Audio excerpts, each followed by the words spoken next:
Kayudo stima, nyathino ok nyal dhi moto, onyalo aa skul, kosa skul, to onyalo somo samoa skul no.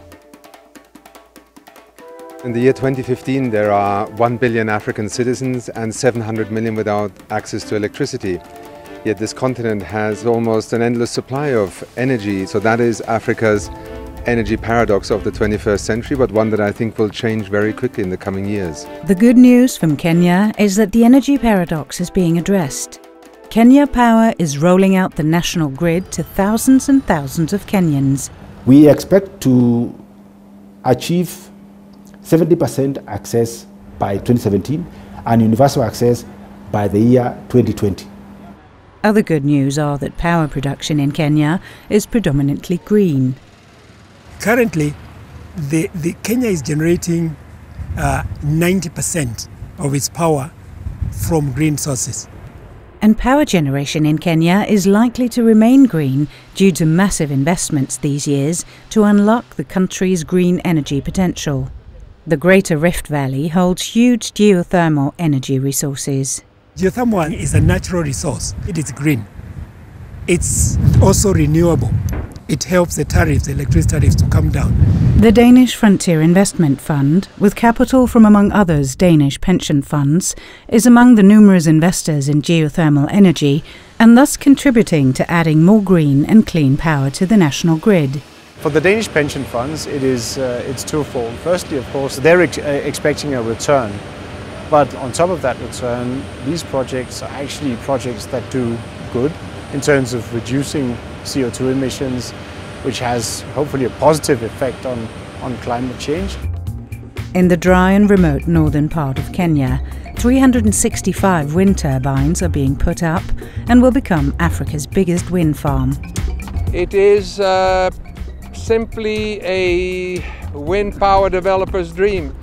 You can feel it, you can see it. The wind is always there, 365 days a year, 24 hours a day. Leading industrialists in Kenya are also increasingly going green. If you're starting up now and you're doing a big new business, green is the only way to go. If you want to be a long-term player, you better be green. Bidco, the largest manufacturer of edible oils in East and Central Africa, produces most of its own power from biomass. Jesse Moore has come from Canada to Kenya to do green business. I came to Kenya to help set up M-KOPA, partly because there's a lot of sunshine here, as we can see even today. M-KOPA sells home solar systems through a payment plan with small daily installments using M-Pesa, Kenya's world-famous mobile pay system, which makes solar energy affordable to poor families. So the opportunity for us clever business is you can give somebody something that's very modern and very green at less cost than what they're used to. And so I think the emerging markets like Kenya are where we're seeing a leapfrog. Kenya has adopted a national policy to provide energy to all, but in a sustainable way. We want to be green, first of all, because we believe in sustainable development. And we think that going to green sources of power generation enables sustainability. Renewable energy is the ideal source of energy in any economy. Denmark supports green energy in Kenya in various ways. First of all, I think it's very important that we have given a strong contribution to the development of the overall policy framework here in Kenya.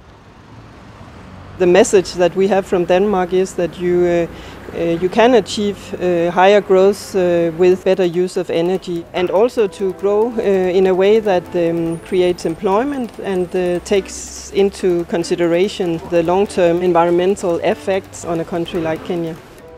The impact of renewable energy is massive. The cheaper the cost of electricity, the more accessible it is to ordinary households to be able to use it as an option. I think we are just beginning to see that once Africa, as individual countries but also as regional power pools, begins to put the right policy in place, creates the incentives, a massive expansion of renewable energy is possible on the continent.